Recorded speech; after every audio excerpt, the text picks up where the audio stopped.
Hello everyone, आज है 21 मार्च और आज इस वीडियो में हम बात करने जा रहे हैं आईडीबीआई बैंक के बारे में। देखिए 37 रुपीज का शेयर है, 7% की बढ़िया तेजी हमें देखने को मिली थी फ्राइडे को। अगर हम देखें तो प्रीवियस क्लोज तकरीबन 35 रुपए का था और ओपन गिरावट के साथ हुआ था। ये देखिए 34 रुपए के आसपास ओपन हुआ था और नीचे टूटा था, ये 33 रुपए तक टूटा भी था। लेकिन दिन खत्म होते होते इतनी बढ़िया तेजी यहाँ पर लौटी कि शेयर 7% की तेजी लेकर बैठ गया। मतलब गिरावट से अगर हम देखना शुरू करें तो कम से कम उस दिन हमें 9 या 10% का ग्रोथ देखने को मिला था फ्राइडे को। वीडियो में हम डिस्कस करेंगे कि आईडीबीआई बैंक के शेयर में खरीदारी करने का क्या ये सही मौका है कि नहीं, और जिन्होंने खरीदारी नहीं ऑलरेडी करके रखी है उनको क्या करना चाहिए। तो वीडियो को शुरू करें उससे पहले अगर आपने अभी तक चैनल को सब्सक्राइब नहीं किया है तो प्लीज अभी इसे सब्सक्राइब कर लीजिए, क्योंकि आगे भी बहुत सारे वीडियोस हैं। और तो और अगर आपने अभी तक मेरी टेलीग्राम चैनल को सब्सक्राइब नहीं किया है तो उसको भी सब्सक्राइब करना मत भूलिएगा, लिंक आपको डिस्क्रिप्शन में मिल जाएगा। तो आईडीबीआई बैंक अगर हम देखें तो 37 रुपीज के ऊपर ट्रेड कर रहा है। एक महीने में अगर हम देखने जाए तो 18 से 19% का ग्रोथ जरूर देखने को मिला है। 30 रुपए से भी कम प्राइस पर शेयर ट्रेड कर रहा था। इतनी बढ़िया तेजी बनी कि 42 रुपीज तक पहुंचा, लेकिन उसके बाद हम सब जानते हैं कि एक भयंकर गिरावट हमें देखने को मिली। पूरे मार्केट टूट रहा था, कंटिन्यूसली 5 दिन मार्केट में गिरावट थी और वही देखने को मिला। इसके शेयर्स में भी 42 रुपीज से टूट कर शेयर 35 रुपीज तक पहुंच गया था। लेकिन एक अच्छी तेजी की शुरुआत फ्राइडे से हमें देखने को मिली है और अभी जो एक्सपेक्टेशन की जा रही है वो ये है कि अब मार्केट में आपको तेजी का रुख देखने को मिल सकता है। एक साल में अगर हम देखें तो पिछले एक साल में आईडीबीआई बैंक में 84% का ग्रोथ है। आप देखिए 17 रुपए का लो था और 53 रुपीज तक का हाई इसने बना दिया था। और ये हाई तब बना था जब खबर आई थी इसमें सरकार के डिसइन्वेस्टमेंट को लेकर कि सरकार अपना हिस्सा जो है वो यहाँ पर बेचने वाली है और आईडीबीआई बैंक जो है वो पूरे तौर पर प्राइवेटाइज हो जाएगी। तो इसके चलते एक बड़ी तेजी थी और उसके बाद हम सब जानते हैं कि कोई बड़ी खबर देखने को नहीं मिली, ना ही सरकार ने डिसइन्वेस्टमेंट किया, बस प्रोसेस चलती रही। और देखिए ये ऐसी प्रोसेस है जिसमें वक्त लगता है। आप ये नहीं कह सकते कि आज हुआ, आज अगर बोलेंगे तो कल हो जाएगा ये, या फिर एक महीने में हो जाएगा। लंबा प्रोसेस होता है। किसी भी बैंक को अगर आप प्राइवेटाइज करने चाहते हो तो किसी भी कंपनी को आप प्राइवेटाइज करते हो तो उसमें एक लंबा प्रोसेस लगता है। और वही हुआ, जब तक वो उसकी अनाउंसमेंट नहीं हुई शेयर 53 रुपीज से धीरे धीरे धीरे धीरे टूट कर 26 रुपए तक पहुंच गया। लेकिन उसके बाद बजट आया, बजट में फिर से प्राइवेटाइजेशन का राह अलग हमें खबर देखने को मिली और फिर से शेयर तेजी की तरफ बढ़ के 42 रुपीज तक पहुंचा। और ये बात अब कंफर्म है कि बहुत जल्दी आईडीबीआई बैंक का प्राइवेटाइज होने जा रहा है, क्योंकि सरकार ने एक लिस्ट जाहिर करी थी जिसमें किन किन बैंकों को प्राइवेटाइज नहीं किया जाएगा। काफी लोगों को लग रहा था और काफी सारी रिपोर्ट्स भी बीच में आ रही थी कि पंजाब नेशनल बैंक और बैंक ऑफ बड़ौदा का भी नाम शामिल हो सकता है, लेकिन सरकार ने क्लियर कर दिया है कि Punjab national bank, bank of Baroda, SBI और बाकी और 3 बैंक्स थे वो प्राइवेटाइज नहीं होने वाले। लेकिन उस लिस्ट में आईडीबीआई बैंक का शेयर नहीं था। आईडीबीआई बैंक नहीं था, मतलब आईडीबीआई को प्राइवेटाइज करने की तैयारी सरकार कर चुकी है और बहुत जल्दी नीति आयोग के द्वारा एक ड्राफ्ट तैयार किया जा रहा है और पहला ड्राफ्ट बहुत जल्दी रजू किया जाएगा जिसमें कई सारी कंपनीज और बैंक शामिल होंगी, जिसको फर्स्ट ड्राफ्ट में प्राइवेटाइज के लिए आगे बढ़ाया जाएगा। दूसरे ड्राफ्ट को आने में उसके बाद काफी वक्त लगेगा, पहले ड्राफ्ट को आने में ही एक महीना लग जाएगा और ड्राफ्ट आने के बाद उन सारी कंपनियों के ऊपर प्रोसेस किया जाएगा और तब तक वक्त लगेगा, सिचुएशन लगेगी। उसके अलावा अगर एक और अच्छी खबर अगर हम देखें तो आरबीआई ने पीसीए फ्रेमवर्क से आईडीबीआई बैंक को हटा दिया है। तो ये बहुत ही अच्छी बात है और उसके बारे में जब हटाया था तब मैंने आपको वीडियो बनाकर इन्फॉर्म भी किया था कि बहुत ही बढ़िया चीज है ये और आपको तेजी देखने को मिलेगी। और उसके बाद देखिए अब आईडीबीआई बैंक के जो एमडी है उनका ये मानना है, उन्होंने बताया है बकायदा कि उनको पीसीए फ्रेमवर्क से हटाया गया है और IDBI Bank to focus on improving efficiency ratio. तो उनका ये कहना है कि अब आईडीबीआई बैंक जो है वो एफिशिएंसी रेशियो को इम्प्रूव करने में, बढ़ाने में और ज्यादा काम करेगी।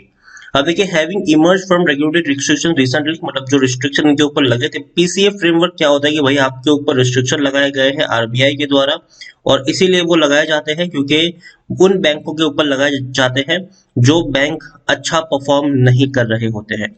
अच्छे परफॉर्मेंस वाले बैंक को पीसीए फ्रेमवर्क में कभी नहीं डाला जाता है। पिछले काफी वक्त से आईडीबीआई बैंक को पीसीए फ्रेमवर्क में डाला गया था क्योंकि बैंक अच्छा परफॉर्म नहीं कर रहा था, लेकिन अब इनको उस फ्रेमवर्क से हटाया गया है। मई 2017 में इनको इस फ्रेमवर्क में डाला गया था, लेकिन अब इनके ऊपर से जो रिस्ट्रिक्शन है वो हटे हैं, और यहां से उम्मीद की जा रही है कि एक नई शुरुआत हो सकती है आईडीबीआई बैंक की। आईडीबीआई बैंक के बारे में अगर एक और चीज देखें तो भाई साहब लार्ज कैप शेयर है ये, 37,000 करोड़ से भी ज्यादा का मार्केट कैप है। एनएससी में अगर हम देखें तो 4 करोड़ के आसपास का इसका वॉल्यूम ट्रेड देखने को मिल रहा है। शेयर होल्डिंग की मैं बात करूं तो 94.71% की एक बहुत बड़ी होल्डिंग प्रमोटर के पास है। प्रमोटर में यहाँ पर कौन है? सबसे बड़े प्रमोटर है एलआईसी, 49.24% की होल्डिंग है और एक भी शेयर गिरवी नहीं है। 6 म्यूचुअल फंड स्कीम का पैसा लगा है और 10 एफआईएल्स का भी यहाँ पर पैसा लगा है। यहाँ पर अगर एक और चीज आप देखेंगे तो एफआईएल्स के पास भी 0.34% की होल्डिंग है, जो सितंबर क्वार्टर तक उनके पास कुछ भी नहीं था। म्यूचुअल फंड के पास भी सितंबर क्वार्टर तक कुछ भी नहीं था, आज उनके पास भी 0.06% की होल्डिंग देखने को मिल रही है। इंश्योरेंस कंपनी ने अपनी होल्डिंग को मेंटेन रखा है 0.12% की, मतलब आप देख सकते हैं कि एफआईएल्स और म्यूचुअल फंड ने भरोसा जताया है इनके ऊपर, एक दाव खेला है खरीदारी करने का। आईडीबीआई बैंक के बारे में देखें तो टेक्निकल रेटिंग अभी न्यूट्रल है। रीजन ये है कि भाई साहब भले ही इनको पीसीए फ्रेमवर्क से हटाया गया है, भले ही प्राइवेटाइजेशन की बातचीत चल रही है, लेकिन अभी भी अगर हम देखें तो कोरोना का जो संकट है वो टला नहीं है। सेकंड वेव बड़ी तेजी से आ रहा है और ये एक कहीं ना कहीं मार्केट में थोड़ा सा पैनिक जरूर क्रिएट कर सकता है। According to Moneycontrol user, हर कोई खरीदने की सलाह दे रहा है, कोई आपको बेचने की सलाह नहीं देगा अभी के वक्त में। आईडीबीआई बैंक में हर कोई कहेगा कि भाई साहब खरीदारी करो, खरीदारी करो, खरीदारी करो, खरीदारी करो, क्योंकि क्योंकि इनका प्राइवेटाइज होना तय है। और जो सबसे अच्छी बात है वो ये है कि इनका जो फ्यूचर प्लान्स है वो मुझे बेहतर लग रहे हैं, क्योंकि आने वाले दिनों में IDBI bank credit card business में एंट्री करने जा रहा है।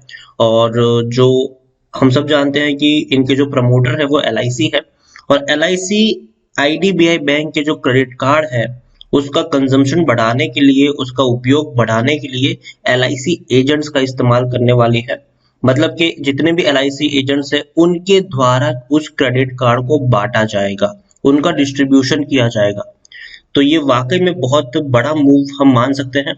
और बैंक के परफॉर्मेंस में भी सुधार आया है। हालांकि मैं मानता हूं कि थोड़ा सा रेवेन्यू में गिरावट हमें देखने को मिली है, और जो रेवेन्यू 5,000 करोड़ तक के थे आज वो 4,600 करोड़ तक देखने को मिले हैं, और थोड़े थोड़े डिक्लाइन हुए, लेकिन फिर भी अच्छी बात यह है कि प्रॉफिट्स बढ़े हैं। पहले बैंक 5,745 करोड़ तक का नुकसान लेके बैठा करता था, उसके बाद 2020 से एक अच्छी शुरुआत हुई है। 2020 मार्च क्वार्टर की मैं बात करूं तो 165 करोड़ का मुनाफा हुआ। जून में उस प्रॉफिट को मेंटेन रखा गया 165 करोड़। सितंबर में 335 करोड़ का प्रॉफिट, डबल हो गया यहाँ पर प्रॉफिट। और दिसंबर में अगेन एक अच्छा प्रॉफिट इन्होंने दिखाया है 400 करोड़ का। तो धीरे धीरे इनकी जो बैलेंस शीट है वो अच्छी हो रही है, बेहतर हो रही है। पीसीए फ्रेमवर्क में जो इनको डाला गया था वहां से एक अच्छे परफॉर्मेंस को इन्होंने दिखाया है, और आरबीआई ने भी इनके इस अच्छे परफॉर्मेंस को एक्नॉलेज किया है और बताया है कि भाई साहब बैंक अब अच्छा परफॉर्म कर रहा है, अब हमें यहाँ पर इंटरवीन करने की कोई जरूरत नहीं है, अब आप अपने हिसाब से कामकाज कर सकते हैं। तो ये एक अच्छी शुरुआत कह सकते हो आप इसको आईडीबीआई बैंक में। अगेन कहूंगा कि जब तक प्राइवेटाइज की खबर नहीं आती, जिस दिन याद रखिए खबर आ गई कि भाई साहब आईडीबीआई बैंक को डाला गया है यहाँ पर, और अब ऑफिशियल तौर पर इसकी अनाउंसमेंट हो चुकी है, याद रखिए जैसी तेजी आपको 17 से 53 रुपीज तक देखने को मिली थी, वैसी ही तेजी आपको दोबारा से भी देखने को मिल सकती है।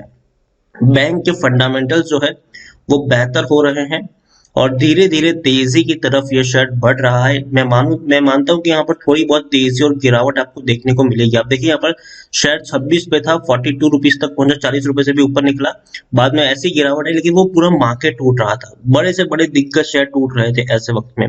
तो आईडीबीआई बैंक का टूटना लाजमी था ऐसे वक्त में। लेकिन अब धीरे धीरे एक अच्छी शुरुआत हो रही है और यहाँ से मुझे लगता है कि तेजी की शुरुआत आपको देखने को मिल सकती है। 37 रुपीज मुझे महंगा नहीं लग रहा है आईडीबीआई खरीदारी के लिहाज से। और ये मैंने आपको तब भी कहा था, अभी पिछले हफ्ते भी जब मैंने वीडियो इसके ऊपर बनाया था, मैंने कहा था कि जितनी गिरावट आए डिप में आप यहाँ पर खरीदारी करके चल सकते हैं। बाय ऑन डिप्स का फॉर्मूला आप यहाँ पर अप्लाई कर सकते हैं और लॉन्ग टर्म के लिए इसको कैरी करिए, क्योंकि देखिए अनाउंसमेंट हो जाएगी लेकिन प्रोसेस होने में वक्त लगेगा। तो जब तक प्रोसेस नहीं होती तब तक यहाँ पर निवेशित रहने का प्लान बनाइए। और अभी भी यहाँ पर कोई मौका छूटा नहीं है, आप चाहे तो बाइंग कर सकते हैं। और अगर गिरे भी तो बाय ऑन डिप्स की स्ट्रेटजी को आप यहाँ पर अप्लाई करिए। आईडीबीआई अच्छा बैंक बन सकता है, यहाँ से और बेहतर बैंक बन सकता है। और अच्छे खासे इनके जो बैलेंस शीट है उसमें भी इम्प्रूवमेंट अब देखने को मिल रहा है। तो वीडियो को यहीं पे एंड करूंगा। पसंद आया हो तो प्लीज लाइक कर, शेयर कर, चैनल पर अगर पहली बार आए हैं तो प्लीज सब्सक्राइब करें। और आईडीबीआई बैंक के बारे में आप क्या सोचते हैं वो भी आप मुझे कमेंट में लिखकर बता सकते हैं। Thank you.